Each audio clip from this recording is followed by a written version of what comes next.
O programa a seguir é livre para todos os públicos.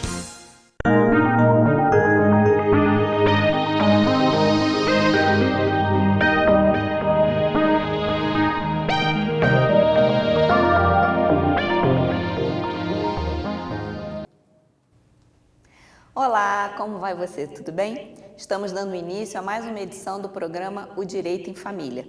No primeiro bloco, como de costume, vamos falar das notícias que foram destaque no meio do direito de família. No segundo e terceiro bloco, vamos responder às perguntas que vocês mandaram para a gente pelo e-mail, odireitoemfamilia@gmail.com, e passaram pelo telefone 992355431. Correto, doutor Jorge? Corretíssimo. Vamos dar início, então? Vamos lá. Então, nossa primeira notícia vem lá do Tribunal de Justiça de São Paulo, que diz o seguinte: determinação de penhora de aluguéis percebidos de imóvel locado, vedação, quantia, reversão para subsistência familiar. É uma coisa simples. Existe uma coisa chamada o seguinte: bem de família. Esse bem de família é um bem, geralmente, na maioria das vezes, impenhorável. O que significa impenhorável? Você sofre uma cobrança, uma execução, e você, quando você sofre e você não pode pagar isso, está sem condições de pagar, geralmente o seu credor, ele vem em cima de um bem seu. Quando o bem é de família, ou seja, é o único local onde a pessoa vive com a sua família, então ele se torna impenhorável. Por quê? Porque se você penhorar esse bem, você não vai ter condições de viver. Imagina, você vive numa casa com a sua família, vem uma execução, pega aquele bem e você fica sem para onde ir. Ou seja, além de dar aquele bem em pagamento, você vai ter que procurar outro bem para morar com essa família. Então, a lei, ela protege esse bem de família.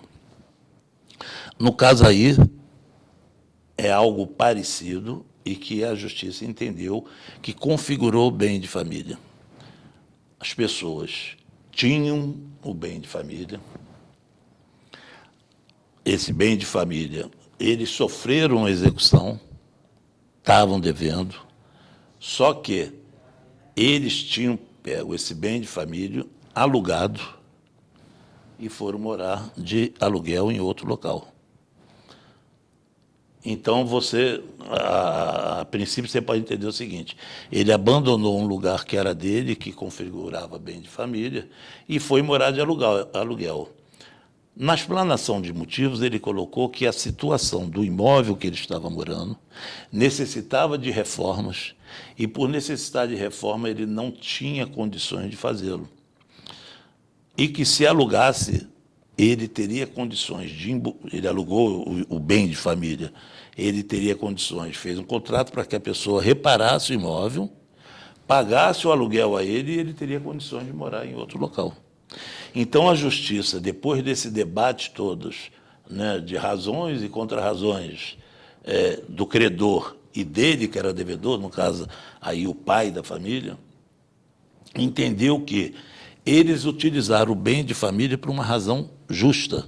Eles não alugaram e foram morar por um valor mais, um valor a maior. Não, eles foram para o mesmo padrão, apenas foram para um local que eles não tinham, como não tinham recursos, condições de realizar obras.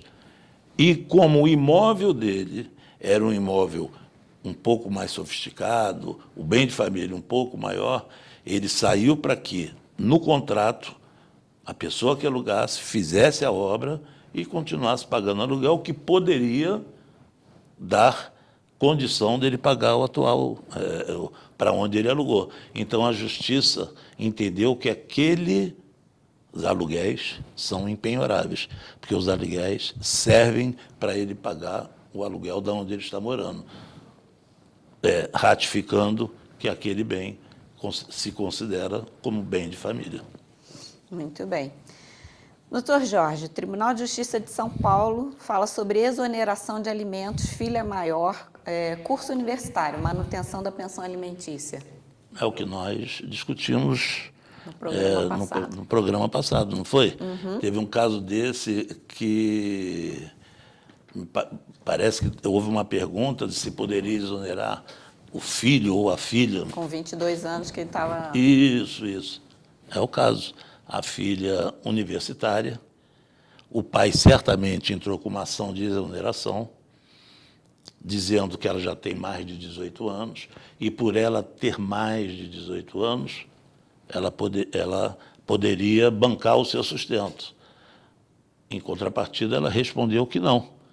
Ela está fazendo um curso universitário e, igualmente, precisa dessa pensão. Se ela precisa dessa pensão, a Justiça negou a possibilidade de desoneração. No meio desse pedido, ele também, porque você pode fazer 2 pedidos dentro do processo. A exoneração, e caso o juiz não entenda, a revisão, a menor dessa pensão. Se ele pagasse 1.000, se podia pagar 500, uma vez que ela já está com uma certa idade, então que ela pode se bancar. A Justiça ainda entendeu que, mesmo assim, não deveria nem reduzir a pensão, porque ela estava necessitando, o gasto dela já seria superior àquilo que ela recebia como pensão e a um possível trabalho dela.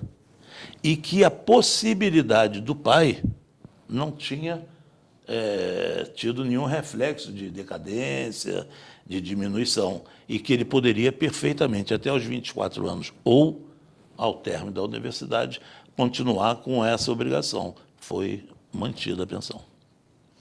Doutor Jorge, agora a gente vai de redes sociais. Infidelidade em relacionamento amoroso entre as partes.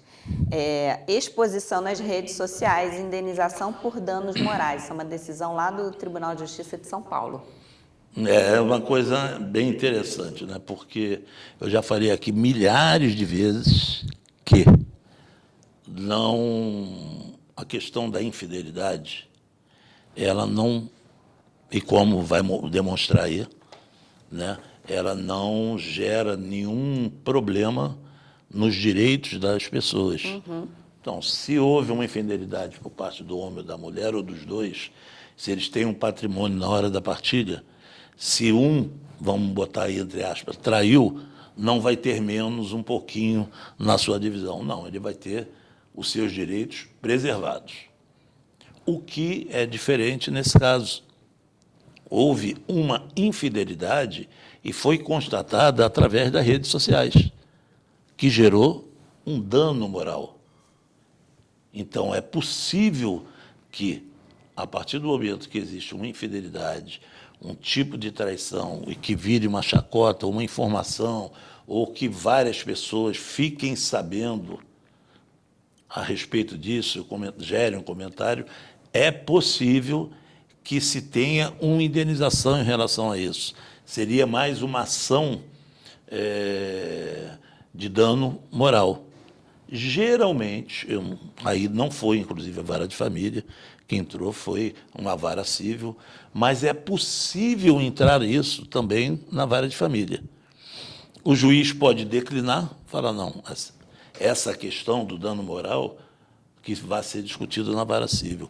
Ou ele pode entender, dentro do princípio da formação da família, dentro daqueles preceitos, que é a questão da fidelidade, etc., que aquilo rompeu com a ética do relacionamento.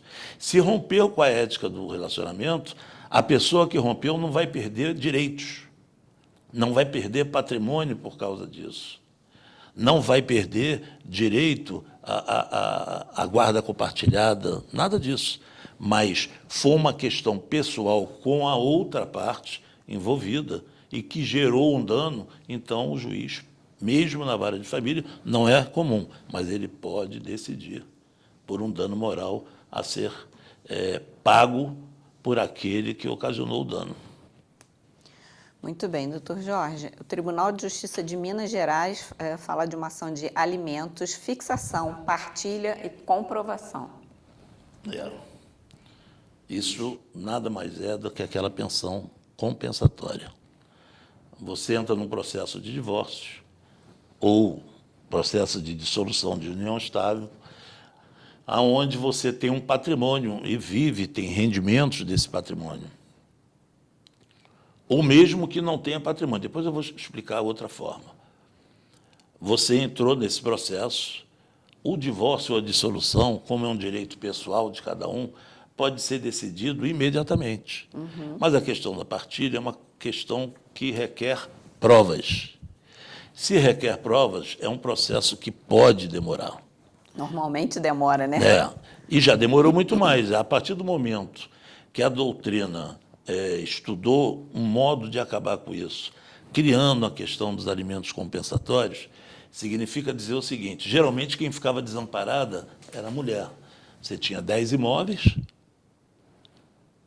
você tinha rendimento desses imóveis, e o administrador era o homem, o marido ou o companheiro. E, no processo de partilha, se tornava que nem um processo de inventário. Muito bom que demorasse, porque a partir do momento que demore, menos contas, menos pagamento, esse que está administrando vai ter que fazer outra parte. Era assim. Então, por isso que os processos de partilha demoravam muito. Entendeu-se, então, que tem que ter alguma compensação, e a compensação são esses alimentos compensatórios, como eles são chamados. Esses alimentos compensatórios, eles são estudados, eu falei, esses 10 imóveis, têm um rendimento, esses 10 imóveis, o normal, não estou dizendo que o juiz e as juízas fazem isso, não. O normal é pegar esse rendimento até que se finde a partilha e divida pelos dois. Geralmente não fazem isso. Geralmente eles dão uma parte para outra parte que está pleiteando. Se fosse a mulher que estivesse administrando, seria para o marido. Se fosse o marido, seria para a esposa. Então, esses alimentos aí são alimentos compensatórios, até se finalizar o processo onde existe partilha, as partes não podem ficar descobertas. Então, pode perguntar. Que aí vai partilhar não só os imóveis, mas, por exemplo, o senhor deu... Vamos fazer uma conta redonda. 10 imóveis tinha aluguel de R$1.000 cada um. Então, você tem lá R$10.000. Aí a decisão foi que a mulher ficaria com R$4.000 por mês. Quando terminar o processo, além do inventário dos imóveis em si, cada um vai ficar com 5, por exemplo, ou com 6, por causa do valor. O que teve de a mais, né, dos aluguéis, por exemplo, se fosse 50%, ela teria que ter recebido 5 mil por mês. Aí recebeu 4, essa ela tem um diferença, saldo a receber. Ela vai receber também. Isso se o juiz não corrigir, que nem sempre corrige, porque não existe também, eu não entendo por que ele não deu os 50%. Se você tem lá as certidões dizendo que foi constituído durante o relacionamento, ele tem que dar os 50%, não tem nem que discutir. O patrimônio é meio a meio. Claro. Quando não dá, eu tenho algumas interpretações. É discordar da lei, e é o machismo. Não tem, porque geralmente quem entra com pedidos compensatórios, claro que os homens também entram, é a esposa. Sim. Geralmente é isso, é a companheira. Então, o que ela está falando é muito importante. Se tem R$10.000 e ele está dando 4, R$1 ficou a mais para outra parte. Eu poderia chamar isso de quê? Enriquecimento ilícito.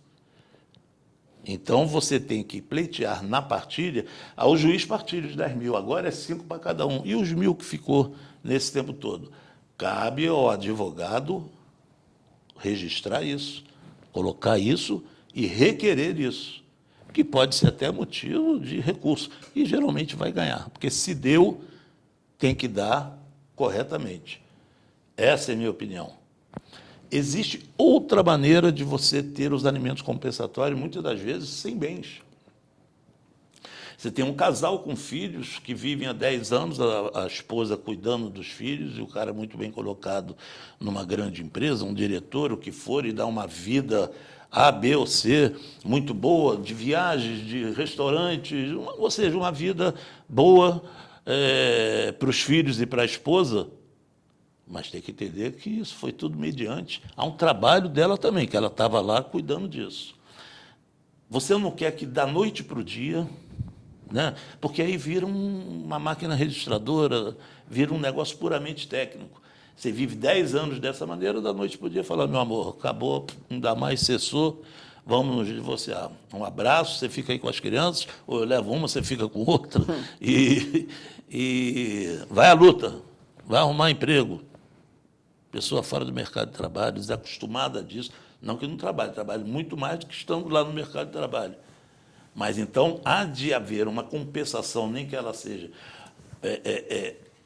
por um tempo determinado, até que a pessoa possa ingressar no mercado de trabalho. E essa compensação ela tem que fazer jus ao status quo, ou seja, tem que fazer jus à vida que levava. Não é normal uma pessoa que frequentava aí, você, poxa, doutor, que é isso? Cabeleireiro, das melhores grifes, etc., etc., de repente, ela mesmo chegar e ficar lá na frente do espelho cortando o seu cabelo, né, começar a encurtar as roupas, modificar as roupas, ela mesmo, não.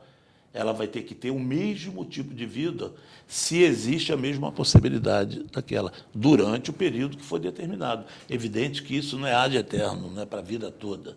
Isso é por um momento. E esse momento que vai se chamar alimentos compensatórios. E não tinha patrimônio. Mas é uma questão de justiça. Quando você faz uma vida em família, essa vida em família, você olha pelo ângulo de se somar a vida. Quando você separa, você divide essa vida.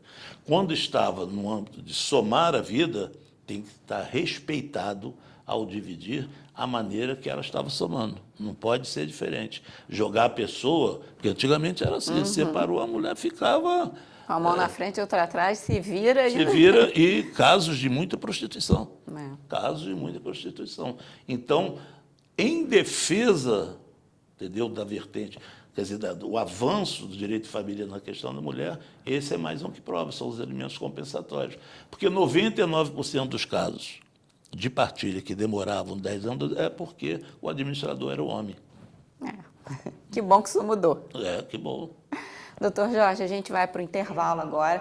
Vamos, daqui a pouquinho, voltar com o segundo bloco do programa O Direito em Família, respondendo as perguntas que vocês mandaram para a gente pelo e-mail, odireitoemfamilia@gmail.com, ou passaram pelo telefone 99235-5431. Não saia daí, a gente volta já já.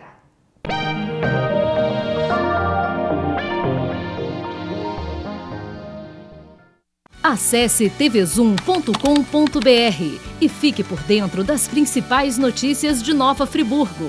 É o jornalismo de 19 anos com a marca TV Zoom, agora também em um portal de notícias. tvzoom.com.br, a sua notícia na internet. Associe seu negócio a boas oportunidades. A Cianf. Seja associado e descubra as vantagens de pertencer a um grupo que incentiva o empreendedorismo, o desenvolvimento e a cidadania. Na Cianf, sua empresa terá acesso à divulgação, serviços profissionais em várias áreas, convênios e descontos exclusivos. Não perca tempo. Associe-se já. A Cianf, seu sucesso começa aqui.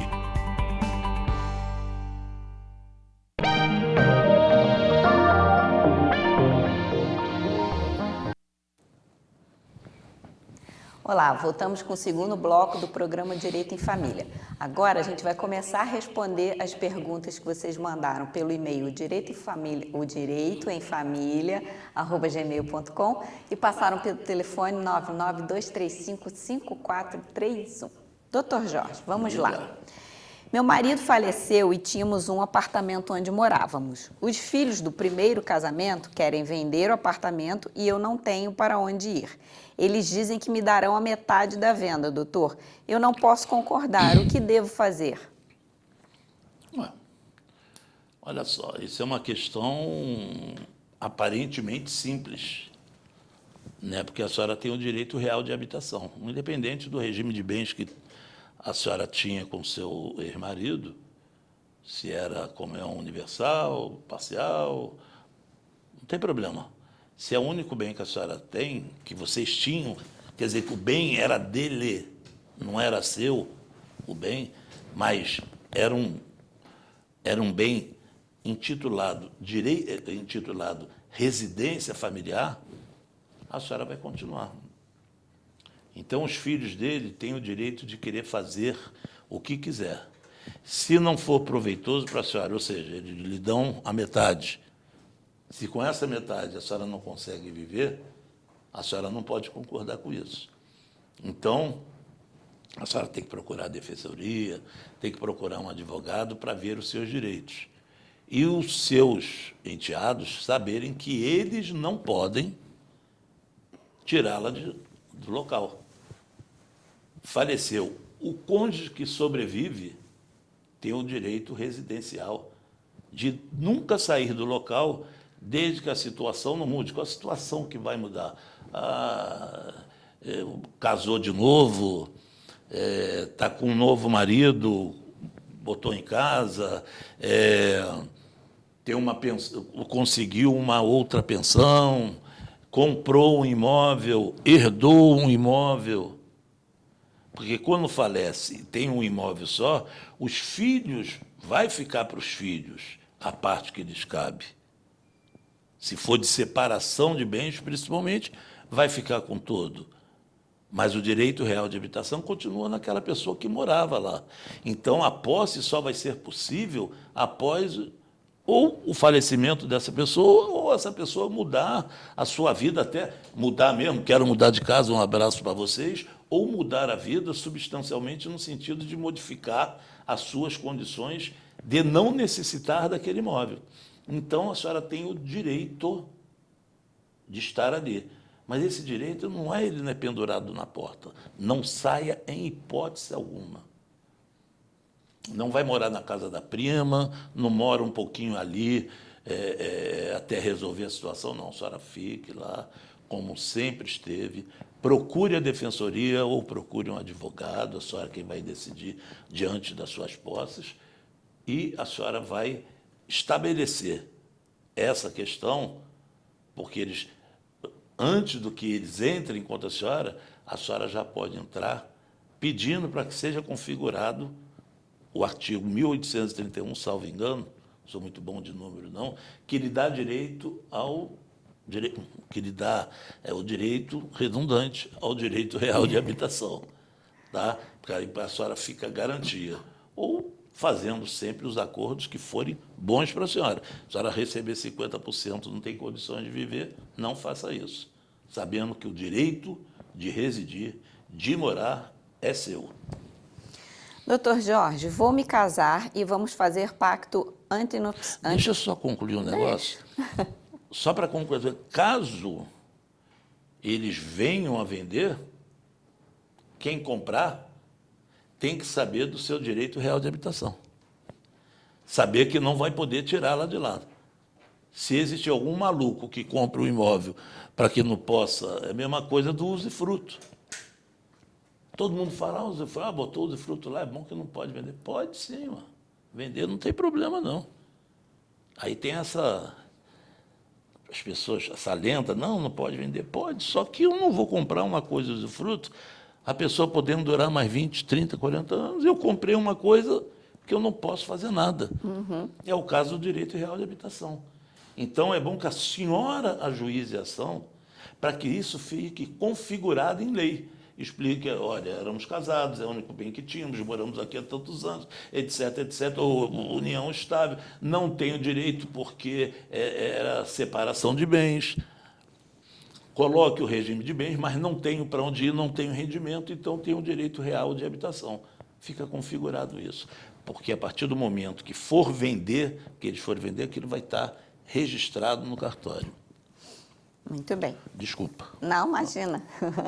Doutor Jorge, vou me casar e vamos fazer pacto antinupcial. O senhor poderia explicar os regimes de bem? Queremos optar pelo da separação. Tá. Olha, tem um regime de bens chamado regime de aquestos, mas isso eu não vou nem explicar, porque isso não é utilizado no Brasil. 0, não sei quanto, que ele é mediante aos lucros daquilo que se tem durante o relacionamento. Então, isso não é comum no Brasil. Vamos ficar com 3 regimes, que é o da universal, o da comunhão parcial e aquele que diz que não tem direito a bem nenhum. Não é isso? Vamos pelo universal. Universal, você casa com uma pessoa que tem 30 imóveis e você tem 10. Quando você casa pelo regime universal de bens, que era o regime lá atrás, né? Porque interessava casar dessa maneira, os casamentos eram muito vamos chamar eles de comerciais, embora digam, casamento era antigamente. Nada, casamento, o amor antigamente estava lá no quinto lugar da lista, né? Hoje ele deve estar em primeiro. Então, quando você casa com o universal, aqueles bens que vocês já tinham, passa a ser dos dois. Não tem jeito. O comunhão parcial, que é o regime da lei, se você for casal, for viver em união estável e não falar nada, é aquele regime que vai ser adotado. Quer dizer o seguinte, até então eu tinha 200 imóveis, estou casando amanhã, ou estou vivendo em união estável amanhã, aqueles 200 imóveis não entram na situação. Mas os 200 que eu construí com ela, vai pertencer aos dois. Independente de estar no nome de um ou de outro, e não vai haver nem avaliação do que um deu para comprar o outro. Se presume, é presunção de esforço comum. E, por fim, o da separação total de bens. Existe uma coisa chamada separação convencional de bens e a separação obrigatória de bens, que existe uma diferença. A separação convencional é quando as pessoas que vão casar, elas decidem fazer um pacto antinupcial dizendo o seguinte, olha, o que é teu, o que é meu.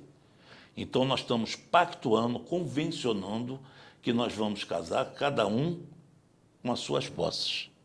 E que essas posses vão continuar dessa maneira. O que você construir durante o nosso relacionamento é seu. O que eu construí durante o nosso relacionamento é meu. Foi convencionado, não é isso? Então, há de ser respeitado. E eu estou falando isso porque eu vou dar outra explicação quando eu falar desse agora. O da separação obrigatória. Obrigatória é para aquelas pessoas que são incapazes, relativas ou absolutamente, e também para aquelas pessoas, infelizmente, acima de 70 anos. Esse programa é tão velho, né, que nós já falamos aqui acima de 60 anos. E, na época, eu colocava aqui que tinha uma briga do Instituto Brasileiro de Direito de Família que queria liberar isso de qualquer maneira.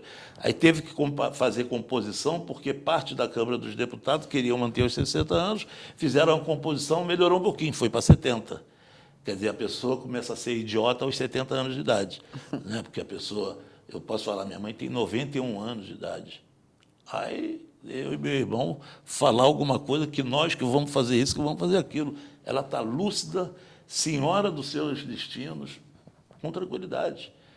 Eu acho isso um absurdo. O critério de interdição é outra coisa.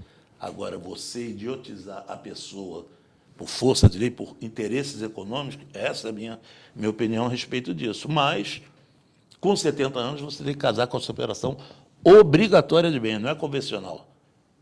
Eu não quero outro regime. Não, tem que ser o da separação obrigatória de bens, assim como a pessoa que é incapaz, que é tutelada, né, que não tem condições mesmo, tendo 18, 19, 20 anos. Bom, qual a diferença das duas obrigações? Na separação obrigatória de bens, tudo aquilo que o senhor de 70 anos tinha não se comunica. Acabou. Então, se ele tinha os 200 imóveis, os 200 imóveis vai pertencer aos filhos dele, com a morte dele. Mas resguarda-se o direito do que for construído depois de 70 anos. Hoje, a maior parte da jurisprudência entende o que for construído depois de que eles casarem, se tornar comunhão parcial de bens. Ou seja, uma pessoa de 70 anos casou com uma pessoa de 40. Essa de 40 não tem direito ao passado, tem direito ao futuro. A partir dos 70 anos, aquilo que eles construíram juntos, se eles comprarem um Velotrol, o Velotrol vai ter que ser dividido pelos dois. Antes, não. O da separação convencional, que é aquele que a gente faz o seguinte, ó, eu quero separação, vamos fazer um pacto antinupcial de separação de bens. Você concorda? Eu concordo, eu estou feito. Nunca. A jurisprudência majoritária, existe alguns que pensam o contrário. Nunca, ao se separar, ou com o falecimento, quem tem direito só são os filhos, porque aquilo foi uma coisa pactuada. Existe alguma discussão a respeito de inventário, que está se modificando, principalmente quando não existem herdeiros. Porque não é justo que todo esse patrimônio vá para o Estado. Né? Então, já estão decidindo que fica com a outra pessoa. Mas não vamos entrar nesse... Não é isso que eu quero falar, porque eu estou dando uma explicação maior do que a senhora está pedindo. A senhora não me perguntou nada de inventário. Eu estou falando dos regimes de bens. Então, a senhora saiba, se a senhora tem menos de 70 anos, a senhora vai casar, se nada falar, com o regime da comunhão parcial de bens. E se identificar o que quer, se for da separação, vai ser convencional. A senhora vai convencionar que a senhora quer assim, e ele também. Então, portanto, não tem mais nada, direito a mais nada. E tem um universal que os dois vão ter direito àquilo que o outro já tem. Tá bom? Muito bem. Doutor Jorge, sou obrigada a dar rendimentos dos imóveis para minha mulher antes de ser feito o partilho em nosso divórcio? No programa passado a gente falou sobre isso também, né? Já falamos sobre isso algumas vezes, né, nesses últimos 15 anos. Só que agora deu uma parada pandêmica. É verdade. Né, aí,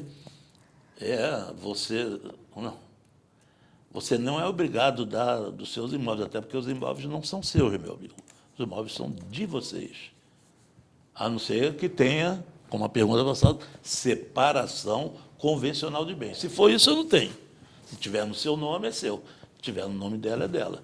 Se for pelos outros dois regimes, universal e comunhão parcial, o comunhão parcial sendo construído após o casamento de vocês, o senhor já tem que ir entendendo, está entendendo, que metade desses bens pertence a ela.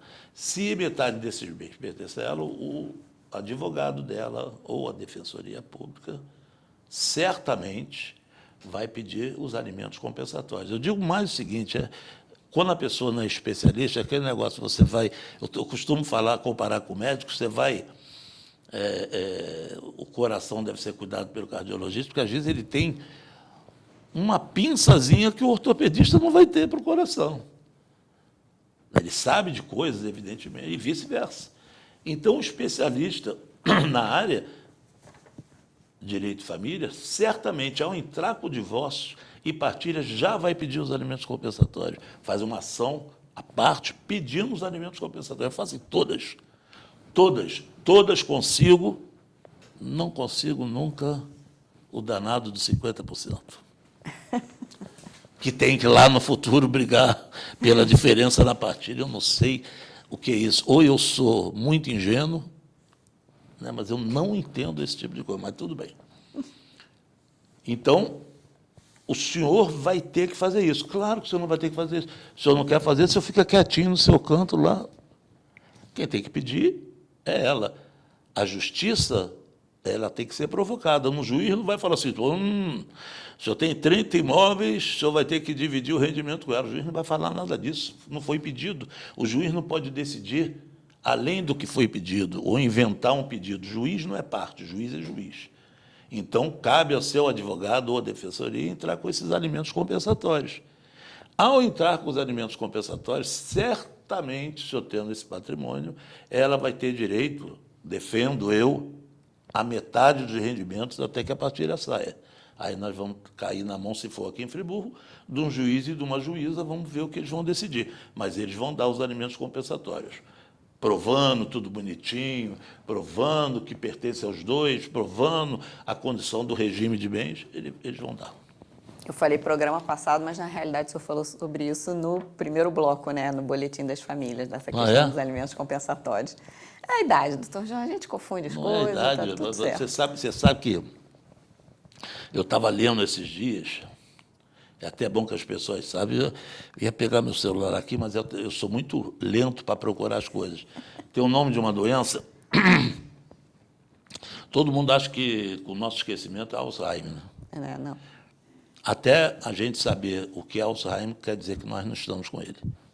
Isso é para as pessoas saberem. Então, é muito comum você chegar, eu saio da sala para a cozinha para fazer um negócio, quando chegar na cozinha, o que eu vim fazer aqui? Ou vou falar com uma pessoa, o que eu tinha para falar com aquela pessoa? É comum isso existir. Mas isso é um nome que se dá, um nome complicado, por isso eu teria que procurar aqui, que acontece principalmente, que não é seu caso, né, com as pessoas, claro que tem as exceções, acima de 60 anos. Ah, mas isso acontece comigo já há muito mais tempo. Não, você é precoce, Rosa, toda regra tem exceção, né? Mas isso acontece, é um fato que você pode durar por toda a sua existência. Mas eles colocam uma coisa brilhante nisso, dizendo o seguinte, é um esquecimento, eles dão um nome por causa da falta de um negócio, daquilo outro, é comum nos 60 anos de idade, só o fato de você saber e ficar aborrecido e discutir essa questão é porque você não tem Alzheimer. Porque quem tem Alzheimer não sabe o que tem, morreu e não sabe porque morreu.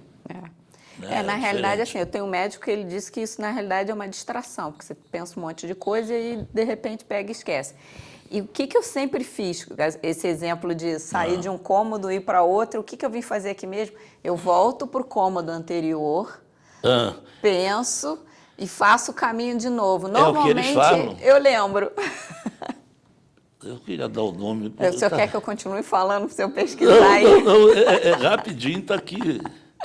Eu não sabia aqui, que tinha um nome. O que é anosognosia? Nossa, bonito nome. Agisognosia. Olha, não, anosognosia. É tão complicado. É o esquecimento temporário ou momentâneo, comum em pessoas acima de 60 anos. Aí eles vão, depois aqui descreve... Deve faltar alguma vitamina, algum suplemento, alguma coisa assim também, né? Por isso eu acho que é o excesso de idade. Será? De 60. Poxa. Mas então tá, chega para todo mundo e que bom que chega, né, doutor? Chega, claro, pô. Pior se não chegasse, né? É verdade, é verdade. Bom, feito esse intervalo de assuntos aleatórios, a gente volta para as perguntas aqui do programa. Doutor Jorge, executei o pai do meu filho porque está devendo 6 meses. O juiz mandou ele justificar porque não está pagando. E aí, fico sem receber? Não. Não é, bom, só fico sem receber se não tiver como pagar. Toda execução, a senhora deve ter executado pedindo a prisão dele. Quando o juiz recebe aquilo, vai receber as razões que a senhora colocou. Olha, deve 6 meses. Ele tinha que pagar R$500 por mês, está devendo R$3.000. O juiz pede uma planilha, até é bom que a senhora saiba. Bote a planilha, porque senão depois tem que fazer a planilha lá na frente. Aí demora mais um tempo enorme. Aí o juiz pega aquele documento, manda ao Ministério Público, volta para ele e ele determina ao réu ou requerido, né, em 3 dias para pagar, ou só pode dar uma lida no documento, ou justificar porque não pode fazê-lo. Então, ele não pagou nesses 3 dias. Então, ele vai justificar. Fiz isso, me endividei, estou desempregado, vai justificar tudo ali. Vai voltar para o juiz. É uma burocracia, né? O juiz, na maior parte, não decide. Manda para a senhora, quer dizer, para o seu advogado, para ele ver a resposta que ele deu. Não pagou, mas está justificando. Aí eu não sei qual é a justificativa. Na maior parte das vezes, a parte que é a credora, no caso aí seus filhos, representado pela senhora, manda, não aceita a justificativa e pede para pagar ou a prisão. Aí volta para o juiz e o juiz decide. Na maioria das vezes, se não for uma justificativa drástica mesmo, ele pede a prisão. Pede a prisão, não. Determina a prisão. muitas das vezes não determina a prisão porque analisa que pode surgir um acordo, marca uma audiência, muitas vezes pode ser que pode surgir um acordo que pode dissolver essa dívida. Em uma maior parte, é preferível você ir recebendo ela do que não poder pagar, e aceita umas novas propostas, uma discussão de como fica dali para frente. Se o juiz entender que isso é bom, e o seu advogado também tem que entender que isso é bom. Advogado não é aquele que fala o seguinte, então prende, que se cumpre a lei, não. Prende, ele fica preso e não recebe, e aí? Tudo isso tem que ser examinado. Principalmente agora na pandemia, tudo na pandemia agora se prende em casa. Se prende, mas se prende em casa. Como é que faz? Então, eu sempre aconselho meus clientes que trabalham, que têm esse tipo de ação, que mesmo que a justificativa seja estapafúrdia, quando vem para mim, eu falo, eu não aceito, mas peço uma audiência especial. Geralmente é aceita.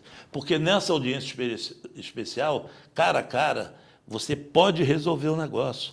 E se não resolver ali, se é a vontade intrínseca da pessoa que o outro vai preso, vai sair preso da audiência. Uhum. Entendeu? Então, é preferível, às vezes, você fazer um acordo ruim do que não receber nada. Deve R$3.000, ele fala, vamos pagar isso aí em 10 vezes, e a pensão que era 500, vamos discutir, vai ficar em 350, pago mensalmente. Estou dando um exemplo bobo, mas então vai ter lá 300 mais 350, 650 por mês, até pagar o que estava devendo e depois continuar o outro. E pode, inclusive, no acordo, falar o seguinte, olha, depois que acabar de pagar... Volta ao valor. Volta ao valor normal. Ou com algum tipo de acréscimo, medindo as condições da época, cara. A pessoa pode ter menos condições ou mais condições. Mas é essa justificativa. E ela tem que ser bem analisada, porque prender é fácil, receber é que é difícil. É. Doutor Jorge, a próxima pergunta diz o seguinte. Somos 2 irmãos e uma mãe que, ao meu ver, está precisando de interdição. Meu irmão não concorda com a interdição. Qual deve ser o procedimento?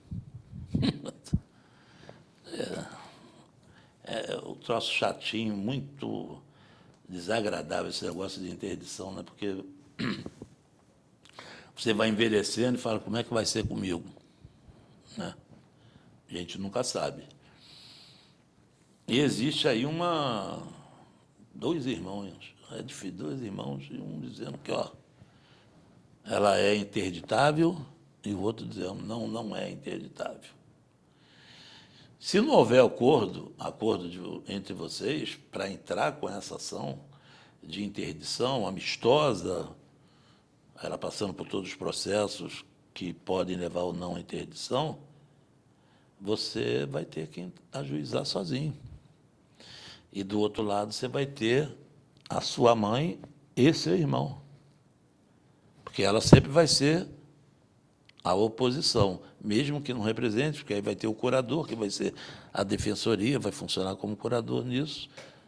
Mas, se não tiver acordo e você achar que é drástica mesmo a questão, você vai ter que entrar, sabendo o quê? Entrar, ajuizar uma ação de interdição, sabendo o quê? Você vai explanar todos os motivos porque acha que ela deve ser interditada. Resta saber, né, uma pessoa que não tem mais condições de gerir a sua própria vida, o seu próprio dinheiro, está fazendo besteira, está dando, não está pagando a luz, e descobriu que há 4 meses, tem dinheiro na conta, 4 meses sem pagar uma conta, começar a chegar a carta de cobrança, a pessoa dá de ombros para isso, aí você vai ver que está uma situação diferente do que sempre foi. Você vai ter que provar a condição dela ser interditada. Enquanto que ela, mas aí representado pelo curador, que geralmente facilita se necessitar a interdição, mas se seu irmão entrar com o advogado se opondo a essa interdição, ele vai ter que provar o contrário. Vai ser uma coisa desgastante, terrível. Ela vai ser ouvida pelo juiz, o juiz vai ter a primeira impressão. O juiz, se ele achar que não pode determinar nada ali, vai mandar para um perito, né, um médico que cuide desse tipo de coisa.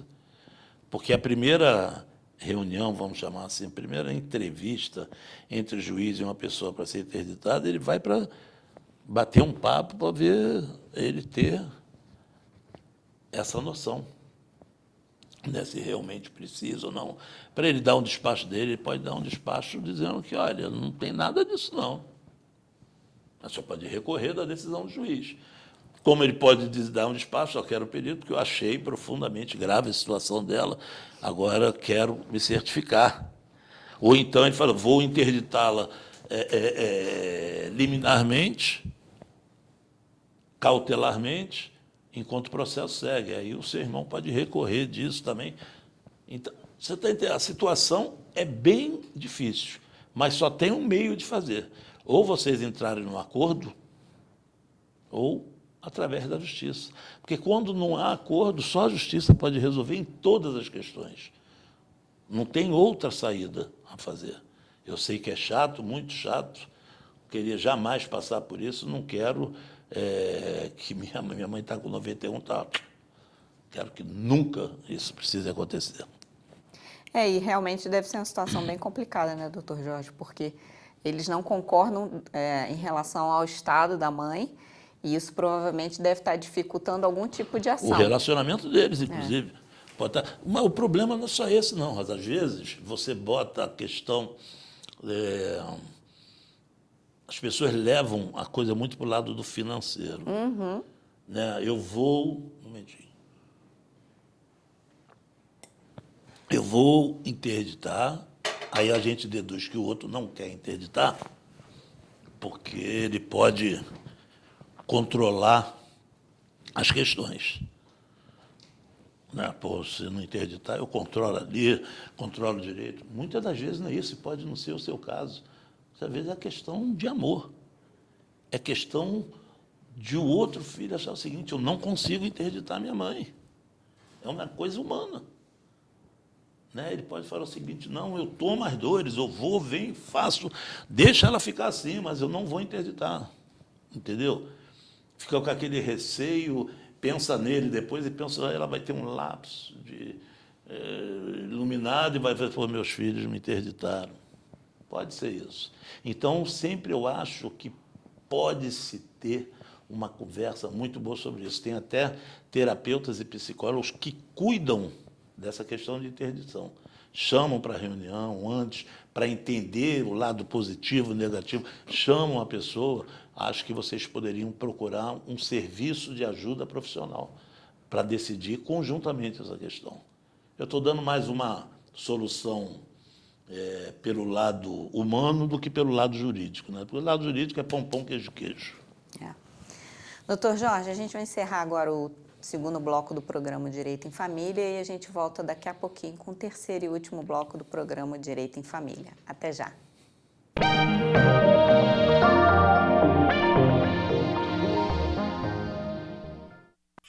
Há 71 anos, nós da LBV trazemos a solidariedade do Natal para todos os dias do ano. Graças a Deus esses alimentos chegaram para mim no momento certo, no instante certo, no dia certo, porque nem dinheiro eu não tenho para comprar nada.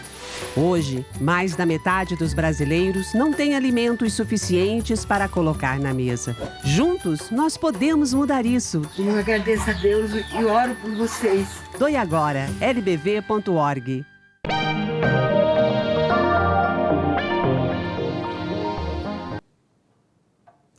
Voltamos com o terceiro e último bloco do programa Direito em Família, respondendo as perguntas que vocês mandaram pelo e-mail direitoemfamilia@gmail.com ou passaram pelo telefone 992355431. Doutor Jorge, tenho guarda compartilhada das minhas filhas. O juiz decidiu que elas morem uma semana comigo e outra com a mãe.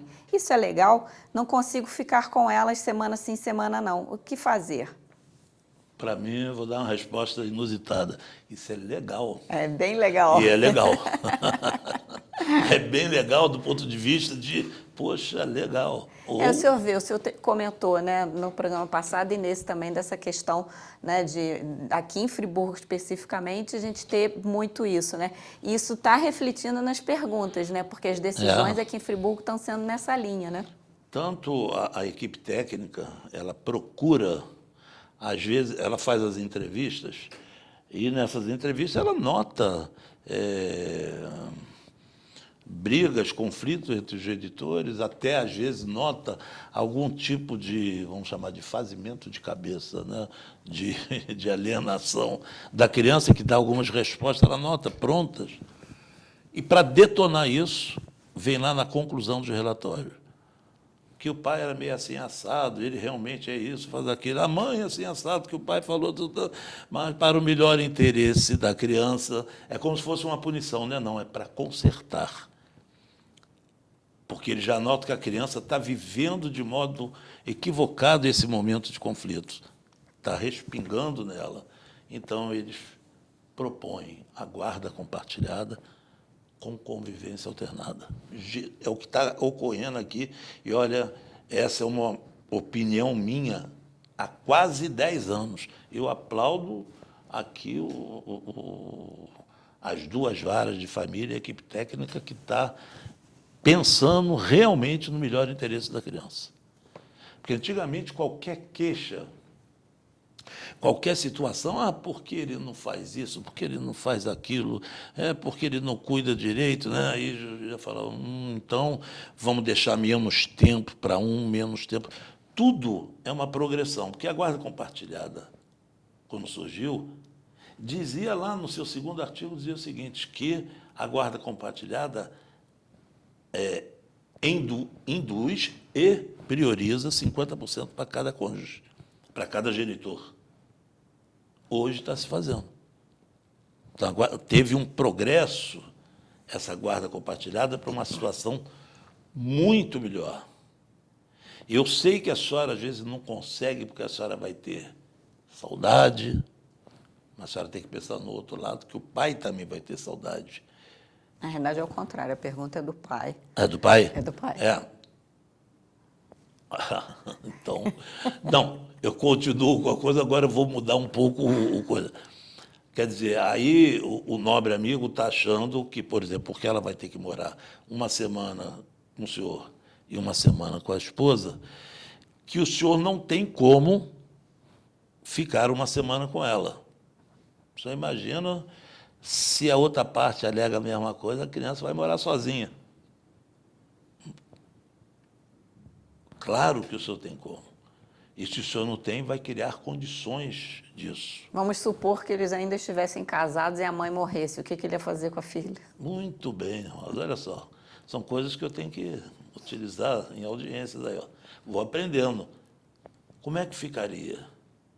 Geralmente, nós homens, eu estou falando o senhor, eu, todos, temos, por menos que sejamos, mas ainda temos alguma coisa do machismo. Nós fomos criados dentro disso. Séculos e séculos. É eu sou uma pessoa, eu acredito, muito pouco machista, mas tenho as minhas questões, né? Não tem jeito. Então, nós achamos que a nossa importância é maior que a importância da mulher. Eu não posso porque eu trabalho assim, assado. Mas a mulher também, se não, mas tem que trabalhar assim, assado. Eu não posso achar que o meu serviço eu não posso sair mais cedo para apanhar um filho na escola. Eu tenho que estabelecer conversações no meu serviço, não tem jeito. Ou com outras pessoas, ou com minha mãe que pode me ajudar, ou com uma pessoa de confiança que vai fazer isso, uma babá. O senhor vai ter mais custos. A outra parte também. Em compensação, seu filho ou filha, não sei, vai ser mais feliz, porque ela não vai se sentir disputada. Eu falo isso de carreira, mas de carreira, o senhor está falando isso que eu não tenho essa prática, eu tenho essa prática há 4 anos. Meu filho e minha filha, que eu trato ela de filha, minha nora, são separados. O meu neto nunca Nunca. Olha que quando separaram, eu corri a cavalo para fazer a guarda compartilhada deles. Falei, comigo, vocês separam lá, agora isso aqui é comigo. Nunca, nunca em 4 anos houve o seguinte, ô fulano, ela falando para o meu filho, esse final de semana eu sei que é meu, mas eu vou... Tem uma festa para ir, ou então vou para um lugar, coisa e tal, dá para você ficar? É na hora, meu filho fica. E vice-versa. Nunca houve um problema. Nunca. Moram perto, o menino fica muito lá em casa, isso porque a gente quer, a gente faz questão, eu e minha esposa fazemos questão, mas nunca houve problema.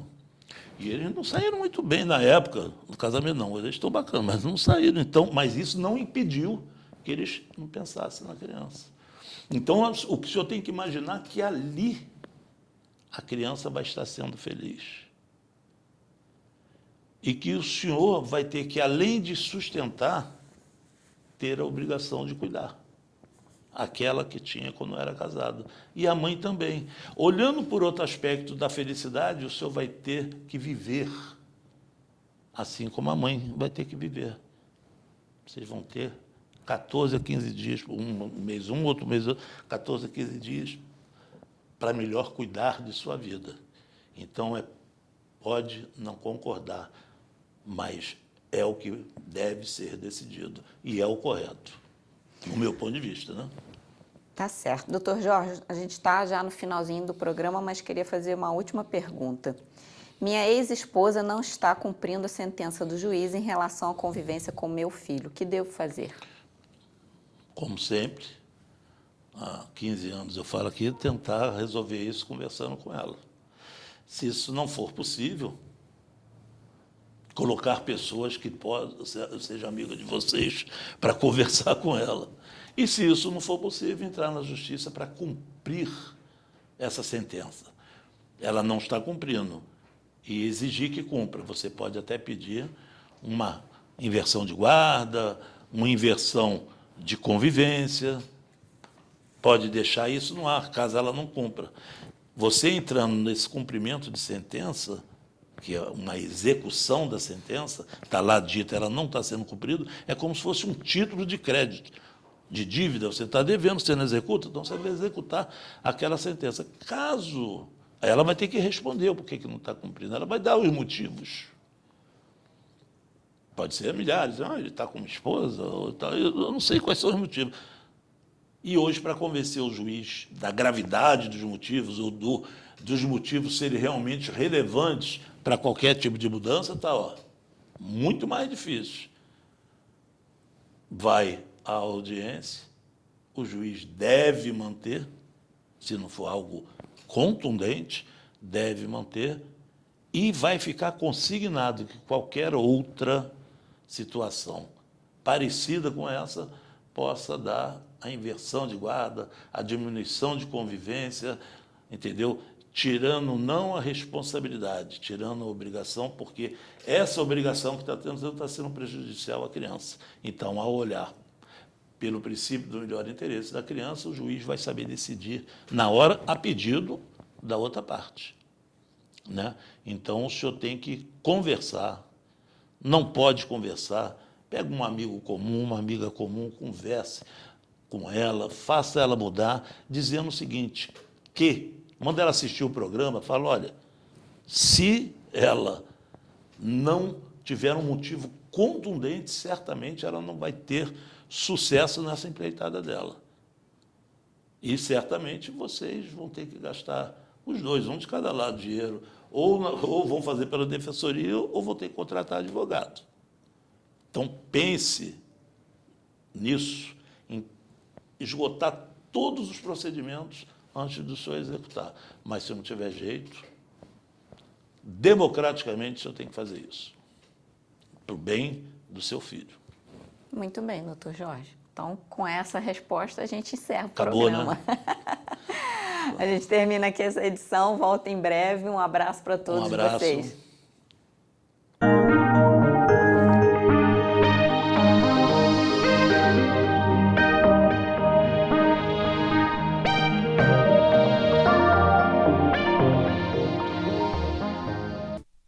Este e outros programas você assiste no aplicativo TV Zoom.